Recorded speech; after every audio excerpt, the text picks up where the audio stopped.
নমস্কার বন্ধুরা, সোমা রান্নাঘরে আপনাদেরকে অনেক অনেক স্বাগত জানাই। তো কেমন আছেন বন্ধুরা? নিশ্চয়ই ভালো আছেন। তো আজকে আমার একদম একটা নতুন রেসিপি হলো মুম্বাইয়ের বড়া পাউ। তো ভিডিওটা শুরু থেকে লাস্ট পর্যন্ত জরুর দেখবেন বন্ধুরা। আমি বড়া পাউর জন্য আমি কড়াইটা বসিয়ে দিচ্ছি, একটু তেল দিয়ে দিচ্ছি, আমি সাদা তেল দিয়ে দিলাম, কুকিং অয়েলটা। এবার আমি ফোড়নে কালো সর্ষে দিয়ে দিচ্ছি। যতক্ষণ ফোড়নটা হচ্ছে ততক্ষণ এখানে আলুটা আমি দেখিয়ে দিব। বড়ার জন্য আমি আলুটা সেদ্ধ করে নিয়েছি। তো খুবই গরম ছিল, একটু কেটে দিয়েছিলাম আলুটা। তো আলুটাকে আমি একটু ম্যাশ করে নিব, এভাবে চামচ দিয়ে একটু ম্যাশ করে নিচ্ছি। এবার আমি কারি পাতা দিয়ে দিচ্ছি ফোড়নের মধ্যে। এখানে আমি কাঁচা লঙ্কা রসুন থেতো করে রেখেছি, এটা আমি দিয়ে দিলাম পুরোটা। এবার ভালো করে মিক্স করে নিব এইভাবে। এবার আমি স্বাদ মতো নুনটা দিয়ে দিচ্ছি, লাল লঙ্কার গুঁড়ো ঝালের জন্য, হলুদের গুঁড়ো দিয়ে দিচ্ছি। এবারে ভালো করে মিক্স করে নিব মশলার সঙ্গে। এবার ম্যাশ করা আলুটা আমি দিয়ে দিচ্ছি, ভালো করে মিক্স করে নিব এইভাবে। ভালো করে মিক্স করে নিয়েছি। এবার উপর থেকে আমি ধনে পাতা দিয়ে দিলাম, এটাকে ভালো করে ধনে পাতাটা দিয়ে মিক্স করে নিব। এটা ভালো করে মিক্স করে নিয়েছি। এবার আমি ঢেলে নিব এটাকে, বেসনটাকে আমি গুলে নিব ভালো করে। এবার অল্প করে আমি নুন দিয়ে দিলাম বেসনের মধ্যে, ঝালের জন্য লাল লঙ্কার গুঁড়ো দিচ্ছি। এবার আমি জল দিয়ে দিচ্ছি, অল্প করে ধনে পাতার কুচি দিয়ে দিলাম। অল্প জল দিয়ে আমি একটা ব্যাটার তৈরি করে নিব এইভাবে। দেখুন আমার ব্যাটারটা দেখুন কি সুন্দর করে ফেটিয়ে নিয়েছি। এই দেখুন ব্যাটার খুব পাতলা হবে না, একটু শক্ত গাঢ় গাঢ় ব্যাটারটা হবে, খুব পাতলাও না খুব শক্তও না। দেখুন এইভাবে ব্যাটারটা থাকবে, তাহলে বড়া পাউগুলো ভালো হয়। আমি নিয়েছি বাদাম, একটা শুকনো চাটনি তৈরি করব। অল্প করে তেল দিয়ে দিচ্ছি, আমি খুবই অল্প করে তেলটা দিলাম। এটাকে ভেজে নিব ভালো করে, হালকা লাল করে ভেজে নিব। এবার আমি এখানে তিল নিয়েছি, অল্প করে আমি তিলটা দিয়ে দিব। তিলটাকে দিয়ে ভালো করে ভাজবো। আমি কটা রসুন নিয়েছি, রসুনটাও আমি দিয়ে দিলাম।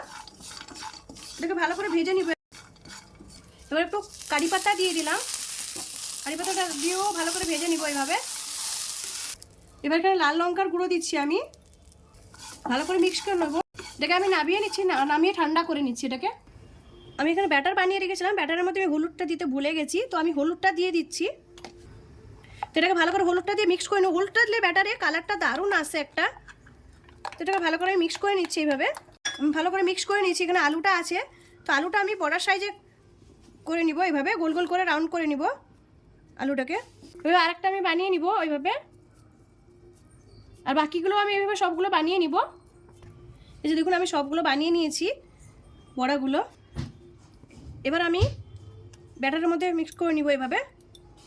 এদিকে কড়াইটাও আমি গরম বসিয়ে দিয়েছি তেলটা, এবার দিয়ে দিব আমি। তো আমি আরেকটাও দিয়ে দিচ্ছি এইভাবে। এবার আমি উল্টে দিব বড়াগুলোকে। এই যে দেখুন কি সুন্দর ব্রাউন কালার এসে গেছে এক সাইডটা। এই বড়াগুলো আমার হয়ে গেছে, এটাকে তুলে নিচ্ছি।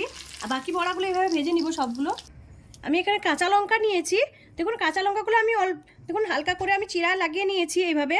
সবগুলো লঙ্কা দিয়ে চিরা লাগিয়ে নিয়েছি, নাহলে লঙ্কাগুলো যখন তেলে ভাজবো ফাটবে। এবার লঙ্কাগুলো আমি দিয়ে দিচ্ছি কড়াইয়ের মধ্যে, ভেজে নিব লঙ্কাগুলো। দেখুন লঙ্কাগুলো আমার ভাজা হয়ে গেছে, লঙ্কাগুলো আমি তুলে নিচ্ছি। আমি এখানে চাটনির জন্য কিছু বুন্দি বানিয়ে নিব। তো বুন্দি আমি হাতে এইভাবে ছিঁড়িয়ে বানিয়ে নিব।